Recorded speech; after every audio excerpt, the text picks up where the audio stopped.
states.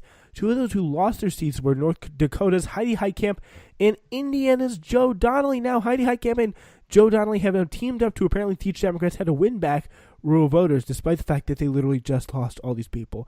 Yeah. This is incredible to me. Like, the fact that these two people who have literally lost, like, they lost, and they're teaching a class on how to win. Like, this is why the Democrats are so bad, and this is why the Democrats lost a very winnable election in 2016. This kind of idiotic mindset.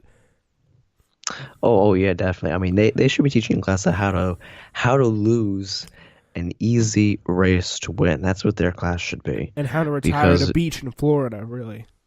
Oh yeah. I mean, Bill Nelson could be teaching a class on how to win an election because he was actually close against Rick Scott. Rick Scott had virtually, he was 4-1 outspent Bill Nelson, and the fact that he held Rick Scott off.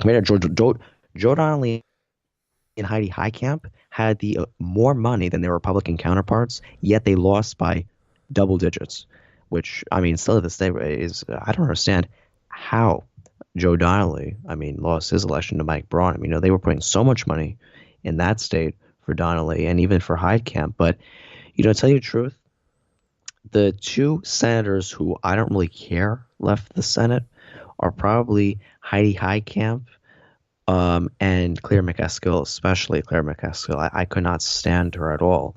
But, it's kind of interesting that they're going to be teaching a class on how to win an election with rural voters, because the Democrat who should be teaching how to win with rural voters are probably the Democrats in the House, not the Senate, the House that won crucial rural congressional districts in the last election. Cindy Axe and the other lady in Iowa in the Kansas 3rd District, Sharice Davids.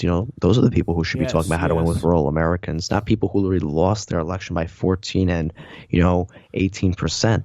Doesn't make sense. People who won should be talking about how to win, not people who lost. Yeah, I think that's pretty much basically very obvious.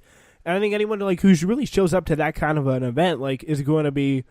I'd like to know if they've ever tried to do anything that affects people again, because not very smart. Yeah.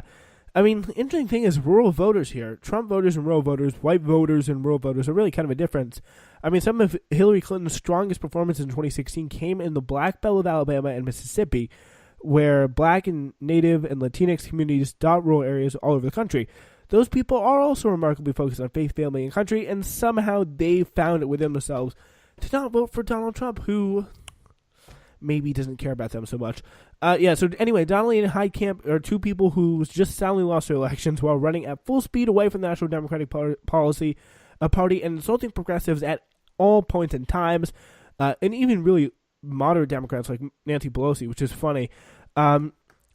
Donnelly, for example, largely got crushed in the rural parts of Indiana, while he did much better in the big city towns like Indianapolis, South Bend, Gary, and Bloomington, which are, again, the largest and most diverse cities and biggest college towns in the state, and he underperformed in all of them relative to 2012. So, pretty much anyone who attends this class has got to be attending pretty much a crazy town class. It's that simple.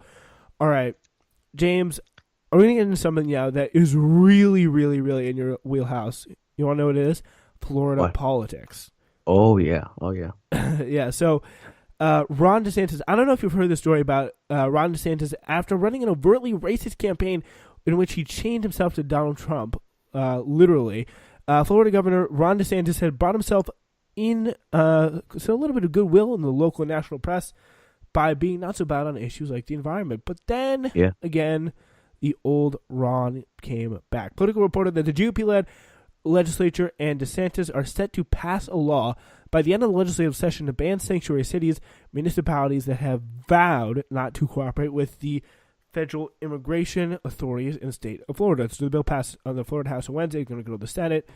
And what does this mean for immigrants who, in large part, they do come to Florida? What this is going to mean for the people in Florida right now with the immigrants there, it's going to be most likely for them that they're going to have to probably get extradited either with ICE or they're going to have to move out of the state through the rule. I've looked up about the rule that they're passing. I've also looked at the act that they're trying to get rid of with the voting rights for the felons. But the thing that's interesting as well about the sanctuary city bill that's in place is how they have this bill in place that they've tried to get in place for a while, even under the horrible Governor Rick Scott. They got nothing done with him. I mean, he was, I don't know what he must have like a brain issue. I mean, he is like Trump but worse. I mean, they had the control of the Senate and the House in Florida. They did nothing about this bill, but this bill, it got changed a bit. The new version of the bill in DeSantis, he required that all municipalities not only work with ICE, but that they have in major cities like Tampa, Miami, Tallahassee, Pensacola, Port St. Joe, Fort Myers, Fort Lauderdale, West Palm Beach, all these major cities, that they have an immigration official on hand, either hired by ICE or hired by the city, to assist in any sort of immigration enforcement rules that they feel needs to be put in place. Now, this rule that DeSantis is trying to get passed now, it's different than what Rick Scott wanted. It's definitely a little bit more conservative. He got more of the Trump immigration juice into this bill now than when Rick Scott was trying to get this bill passed. But the bill that they have now, it's going to be harmful for the immigrant community in Florida. But the interesting part about Florida is that they don't even have many illegal immigrants in that state. Funny enough, many of the immigrants who actually go to Florida are Cuban immigrants. Pretty big Republican voters for some reason from Cuba, probably because, again, with Trump throwing the socialist card and they all get scared for some reason about that with the Democrats.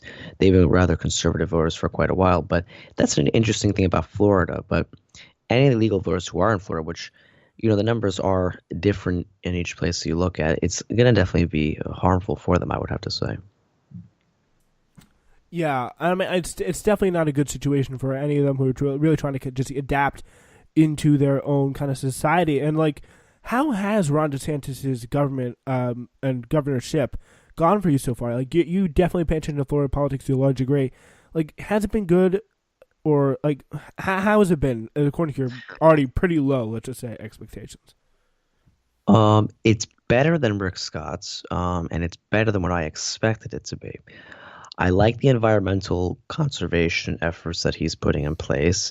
I like the pro-senior citizen rules that he's putting in place. But then there are also some things I just absolutely hate about him. His education rules, a disaster for Florida.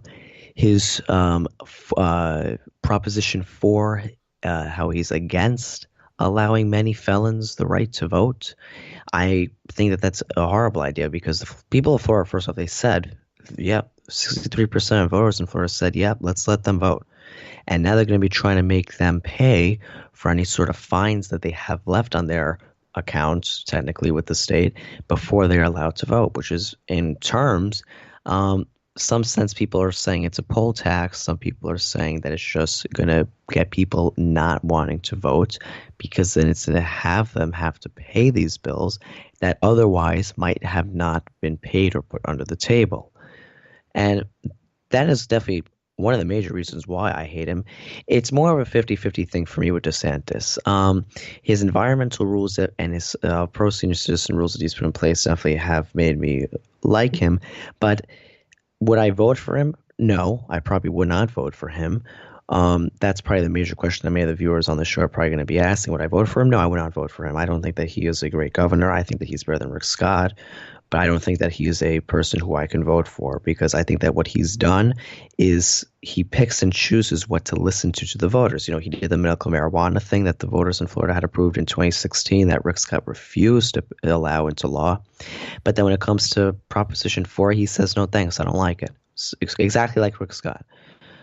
And these are the type of things that I don't like to see in government when they just pick and choose and ignore the general public's opinion on something that they first off came out in pretty big mass numbers to vote yes on. And that's just really part of the reason why I cannot like him at all, really, to tell you the truth on that part. But I mean, overall with his environmental views, I would have to say that it's been pretty good for now. He could be better. But it's okay, I would have to say. On a score from 1 to 10, I would probably give him more of like a 2 or 3. most of the environmental views are giving him more than like, without the environmental views, he would probably have a 1, in my opinion, just because he passed the medical marijuana thing finally after such a long time of waiting for Florida. But 2 or 3, I would probably give him on the ranking of 1 to 10. Yeah, that definitely seems interesting. You don't like really see that. There definitely has been some good and some bad. Probably interesting to see that kind of beat your expectations, which I already know they were not that high. Definitely, obviously, would have been better with Gillum. All right, that's it for us today. Thank you so much for listening. Newsflash, James, thank you so much for coming on. This has been Newsflash on the Spencer Walsh Radio Network.